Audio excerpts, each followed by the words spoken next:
You know when you're using a food delivery app and you see that little car moving on the map in real time?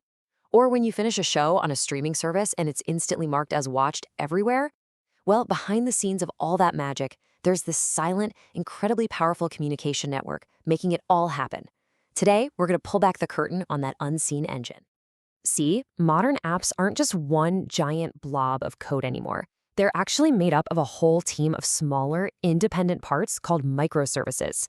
And just like any team, for them to work together and give you that smooth experience you expect, they have to talk to each other all the time. But how do they do that without constantly tripping over each other? All right, so here's the plan. First, we're going to dig into the communication problem itself. Then we'll introduce the solution, the message queue.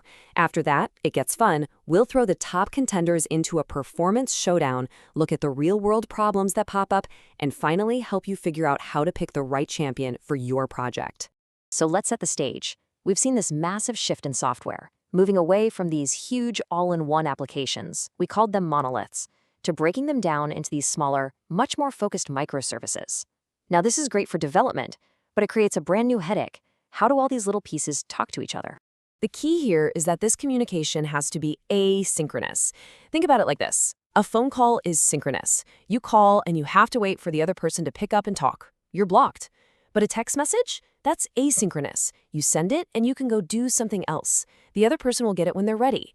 For software, this is an absolute game changer. It means one slow service doesn't bring the entire app grinding to a halt. So how do we get this awesome asynchronous power? We use something called a message queue. And honestly, the best way to think about it is as a digital post office for all your software components. It's this central hub where services can just drop off and pick up messages at their own pace. Okay, so the official definition is a shared buffer. I know, that sounds a little dry, right? But don't let the simple name fool you. This one concept is the secret sauce that makes modern large-scale systems possible. It's what gives them their resilience and their ability to scale up. The whole workflow is beautifully simple. You've got one service, we call it a producer, that writes a message and pops it into the queue. The queue then holds onto that message, nice and safe. Then whenever another service, the consumer, is free, it just grabs the message and starts working on it. The key is, the producer and consumer never even have to know each other exist.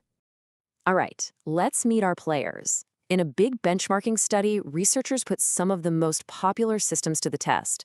You've got Apache Kafka, which is kind of the king of high-volume data streaming.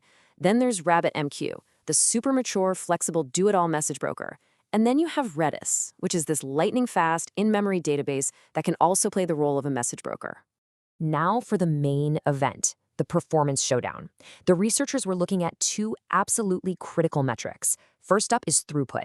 That's basically how many messages can you shove through the system per second. And second is latency. How long does it take for a single message to get from A to B?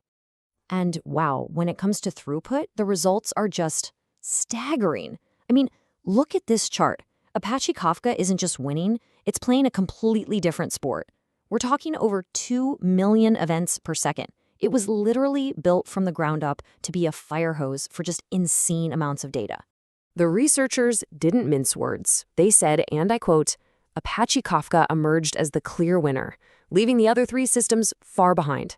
So yeah, if you need to handle just a massive, overwhelming volume of messages, there's really no contest.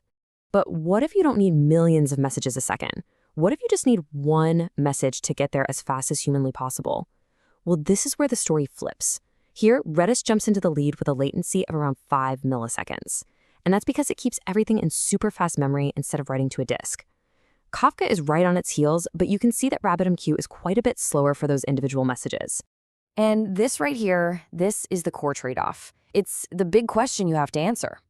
Are you building a system designed for massive volume, like, say, processing every single click on a huge e-commerce site? That is 100% Kafka's world. Or are you building something that needs instantaneous responses, like a real-time chat app? That's where Redis really shines. Okay, so choosing a tool based on those performance numbers is a great start. But operating these things in the real world, that brings on a whole new set of challenges that you won't see in a benchmark. Let's take Kafka, for example. The way it gets that incredible scale is by splitting its topics into what are called partitions.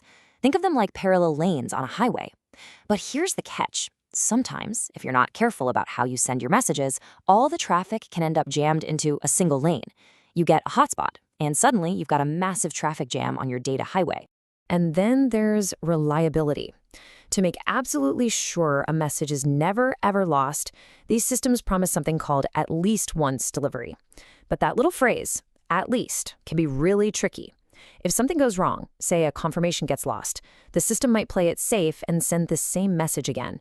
And that can lead to duplicate messages. You can imagine how bad that would be, like accidentally charging a customer's credit card twice. So the solution is this really clever design pattern called the idempotent consumer. Idempotent is just a fancy word that means doing something once has the same effect as doing it 10 times. Here's how it works. When a message comes in, the first thing the consumer does is try to log that message's unique ID in a special table of processed messages. Now, if that ID is already in the table, the database will say, nope, can't add that again. The consumer then knows, aha, this is a duplicate, and can just safely ignore it. Only if the ID is brand new does it go ahead and do the actual work. It's a brilliant way to prevent doing the same job twice. So with all that in mind, the performance numbers, the real-world headaches, how in the world do you actually pick the right tool? Well, it really all boils down to matching the tech to the specific job you're trying to do. And this table right here, this is basically your cheat sheet. If you need just bonkers level throughput and you're thinking about data as a continuous stream, Kafka is your champion, hands down. Now, if you need more complex routing, like a smart post office that can send different letters to different places based on rules, RabbitMQ is a fantastic battle-tested choice. But then there's a third angle. What if you just want something that works and you don't want to manage any servers? That's where a fully managed cloud service like Amazon's SQS comes in. It's built for operational simplicity, letting you connect your services together with minimal fuss. So ultimately, it all comes down to this one question you have to ask yourself. Are you building a system for raw, unadulterated speed, a data fire hose designed for massive scale? Or are you building a system for more complex, intricate, and reliable work, more like a sophisticated assembly line? The answer to that question is going to point you straight to the unseen engine that's right for you,